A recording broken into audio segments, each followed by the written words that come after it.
जय श्री कृष्णा। राधे राधे। आइए सुनते हैं श्री सत्यनारायण व्रत कथा। सत्यनारायण भगवान की पूजा का बहुत अधिक महत्व होता है। श्री सत्यनारायण व्रत कथा के कुल 5 अध्याय हैं, जिनका श्रवण करने से मनुष्य के सभी कष्ट मिट जाते हैं। आइए सुनते हैं सत्यनारायण व्रत कथा। एक समय की बात है, नैषधीय तीर्थ में सौनकादि 88,000 ऋषियों ने श्री सूत जी से पूछा, हे प्रभु, इस कलयुग में वेद विद्या रहित मनुष्यों को प्रभु भक्ति किस प्रकार मिल सकती है तथा उनका उद्धार कैसे होगा? हे मुनि श्रेष्ठ, कोई ऐसा तप बताइए जिससे थोड़ी समय में ही पुण्य मिले और मनवांछित फल भी मिल जाए। इस प्रकार की कथा सुनने की हम लोग की इच्छा रखते हैं। सभी शास्त्रों के ज्ञाता सूत जी बोले, हे वैष्णवों में पूज्य, आप सभी ने प्राणियों के हित की बात पूछी है, इसलिए मैं एक ऐसे श्रेष्ठ और व्रत के बारे में आप लोगों को जरूर बताऊंगा, जिसके बारे में नारद जी ने लक्ष्मी नारायण जी से पूछा था और लक्ष्मीपति श्री हरि ने नारद जी से कहा था। अब आप भी इसे सुनिए। एक समय की बात है, नारद जी दूसरों के हित की इच्छा के लिए अनेकों लोकों में घूमते हुए मृत्यु लोक में जा पहुंचे। यहाँ उन्होंने अनेक योनियों में जन्मे सभी मनुष्यों को अपने कर्मों के अनुसार पीड़ा झेलते हुए देखा। उनका दुख देख नारद जी सोचने लगे कि ऐसा क्या किया जाए जिससे निश्चित रूप से मानव के दुखों का अंत हो जाए। इसी विचार पर मनन करते हुए वह विष्णु लोक में गए। वहाँ वह नारायण की स्तुति करने लगे और बोले, हे भगवान, आप अत्यंत शक्ति से संपन्न हैं, निर्गुण स्वरूप, सृष्टि के कारण भक्तों के दुख को दूर करने वाले हैं। आपको मेरा प्रणाम।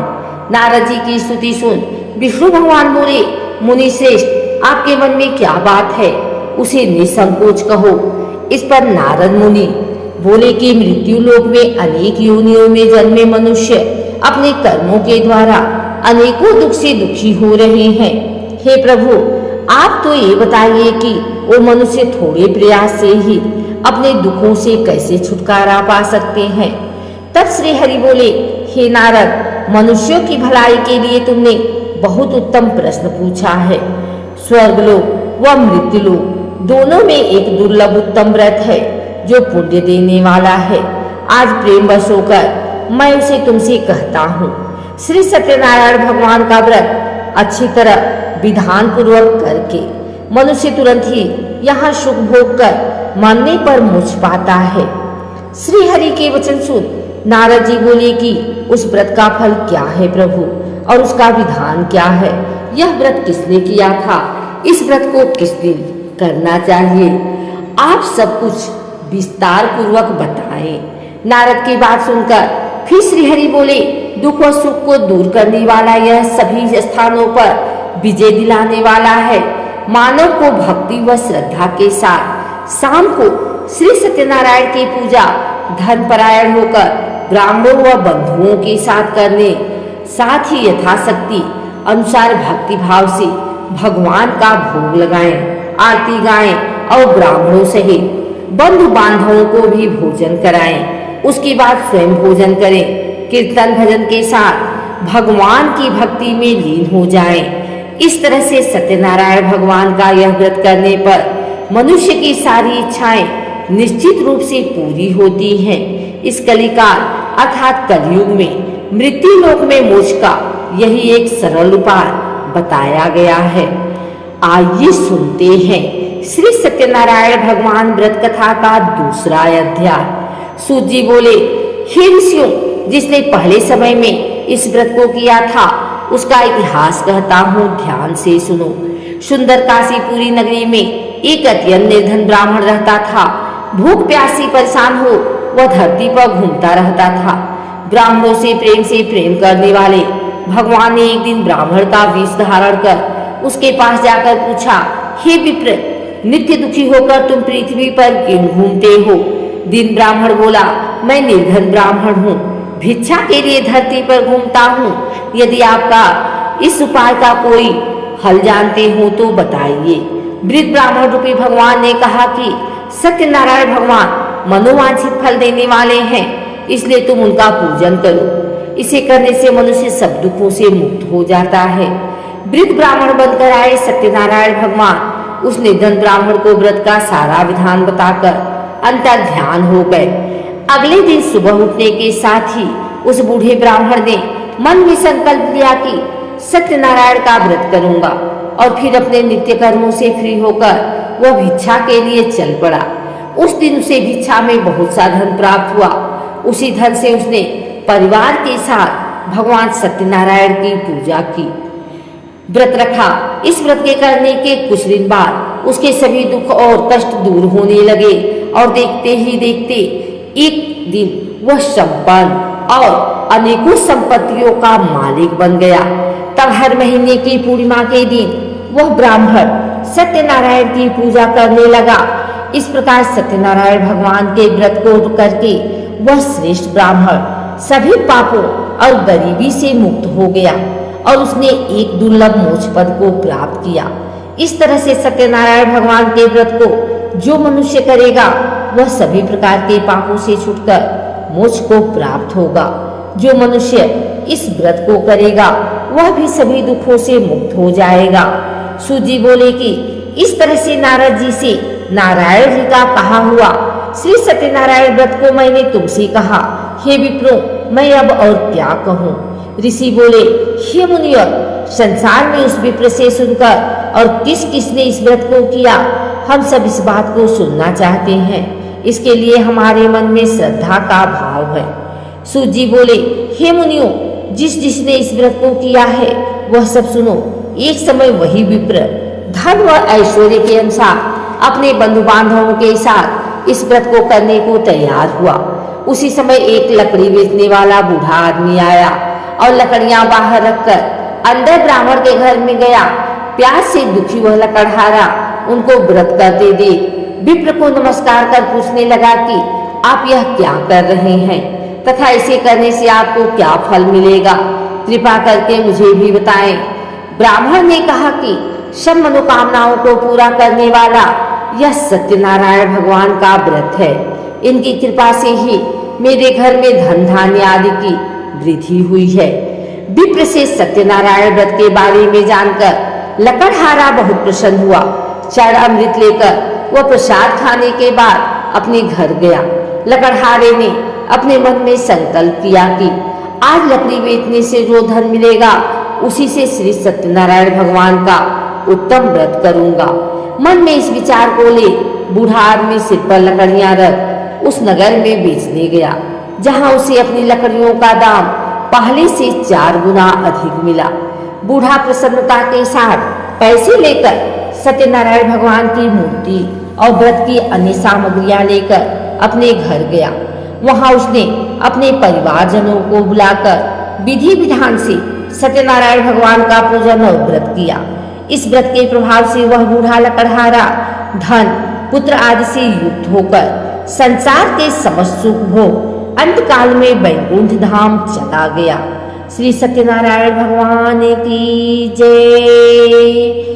आइए सुनते हैं श्री सत्यनारायण भगवान की व्रत कथा का 3रा अध्याय। सूत जी बोले, हे श्रेष्ठ मुनियों, अब आगे की कथा कहता हूँ। पहले समय में उल्कामुख नाम का एक बुद्धिमान राजा था। वह सत्यवक्ता और जितेंद्रिय था।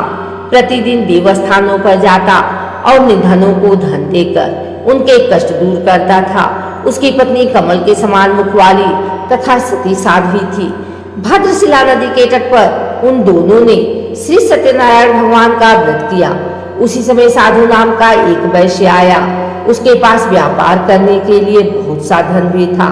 राजा को व्रत करते देखकर वह विनय के साथ पूछने लगा, हे राजन, भक्ति भाव से पूर्ण होकर आप यह क्या कर रहे हैं? मैं सुनने की इच्छा रखता हूँ, तो आप कृपा करके मुझे बताएं। राजा बोले, मैं अपने बंधु बांधवों के साथ पुत्र आदि की प्राप्ति के लिए श्री सत्यनारायण भगवान का व्रत व पूजन कर रहा हूँ। राजा के वचन सुन साधु आदर से बोला, हे राजन, मुझे इस व्रत का सारा विधान कहिए। मैं भी इस व्रत को करूंगा। मेरी भी संतान नहीं है और इस व्रत को करने से निश्चित रूप से मुझे संतान की प्राप्ति होगी। राजा से व्रत का सारा विधान सुन व्यापार से निवृत्त हो वह अपने घर गया। साधु ने अपनी पत्नी को संतान देने वाले इस व्रत का वर्णन कर सुनाया और कहा कि जब मेरी संतान होगी तब मैं इस व्रत को करूंगा। साधु ने इस तरह के वचन अपनी पत्नी लीलावती से कहे। यह एक दिन लीलावती पति के साथ आनंदित हो संसारिक धर्म में प्रवृत्त होकर सत्यनारायण भगवान की कृपा से गर्भवती हो गई। 10वें महीने में उसके गर्भ से एक सुंदर कन्या ने जन्म लिया। माता पिता ने अपनी कन्या का नाम कलावती रखा। एक दिन कलावती की माँ लीलावती ने अपने पति को याद दिलाया कि आपने सत्यनारायण भगवान के जिस व्रत को करने का संकल्प किया था उसे करने का समय आ गया है, आप इस व्रत को करिए। साधु बोला कि हे प्रिय, इस व्रत को मैं उसके विवाह पर करूंगा। इस प्रकार अपनी पत्नी को आश्वासन देकर वह नगर को चला गया। साधु ने एक बार नगर में अपनी कन्या को सखियों के साथ देखा तो उसे लगा कि उसकी कन्या अब विवाह योग्य हो गई है और उसने कन्या के योग्य वर ढूंढना शुरू कर दिया। एक दिन साधु की बात को ध्यान में रखते हुए एक नगर में पहुंचा और वहां देखभाल कर रही लड़की के सुयोग्य वाणी पुत्र को ले आया। सुयोग्य लड़के को देख साधु ने बंधु बांधवों को बुलाकर अपनी पुत्री का विवाह कर दिया। लेकिन दुर्भाग्य की बात ये थी कि साधु ने अभी भी श्री सत्यनारायण भगवान का व्रत नहीं किया। इस पर श्री भगवान क्रोधित हो गए और श्राप दिया। अपने कार्य में कुशल साधु बनिया जमाई को लेकर समुद्र के पास स्थित होकर रत्नासारपुर नगर में गया। वहां जाकर दामाद ससुर दोनों मिलकर चंद्रकेतु राजा के नगर में व्यापार करने लगे। एक दिन भगवान सत्यनारायण की माया से एक चोर राजा का धन चुरा कर भाग रहा था। उसने राजा के सिपाहियों को अपना पीछा करते देख चुराया हुआ धन वहां रख दिया जहां साधु अपने जमाई के साथ ठहरा हुआ था। राजा के सिपाहियों ने साधु वैश्य के पास राजा का धन पड़ा देखा तो वह ससुर जमाई दोनों को बांध कर प्रसन्नता से राजा के पास ले गए और कहा कि उन दोनों चोरों ने हम पकड़ लिए हैं, अब आप आगे की कार्यवाही कीजिए। राजा की आज्ञा से उन दोनों को कठिन कारावास में डाल दिया गया और उनका सारा धन भी उनसे छीन लिया गया। श्री सत्यनारायण भगवान से श्राप से साधु की पत्नी भी बहुत दुखी हुई। घर में जो धन रखा था उसे चोर चुरा ले गए। शारीरिक तथा मानसिक पीड़ा व भूख प्यास से अति दुखी हो अन्न की चिंता में कलावती के ब्राह्मण के घर गई। वहां उसने श्री सत्यनारायण भगवान का व्रत होते देखा, फिर कथा भी सुनी। वह प्रसाद ग्रहण कर रात को घर वापिस आई। माता के कलावती से पूछा कि हे पुत्री, अब तुम कहाँ थी, तेरे मन में क्या है? कलावती ने अपनी माता से कहा, हे माता, मैंने एक ब्राह्मण के घर में श्री सत्यनारायण भगवान का व्रत देखा है। कन्या के वचन सुन लीलावती भगवान के पूजन की तैयारी करने लगी। लीलावती ने परिवार व बंधुओं सहित सत्यनारायण भगवान का पूजन किया और उनसे वर मांगा कि मेरे पति तथा जमाई शीघ्र घर आ जाएं। साथ ही यह भी प्रार्थना की कि हम सबका अपराध क्षमा करें। श्री सत्यनारायण भगवान इस व्रत से संतुष्ट हो गए और राजा चंद्रकेतु को सपने में दर्शन दे कहा कि हे राजन, तुम उन दोनों वैश्यों को छोड़ दो और तुमने उनका जो धन लिया है उसे वापिस कर दो। अगर ऐसा नहीं किया तो मैं तुम्हारा धन, राज्य व संतान सभी को नष्ट कर दूंगा।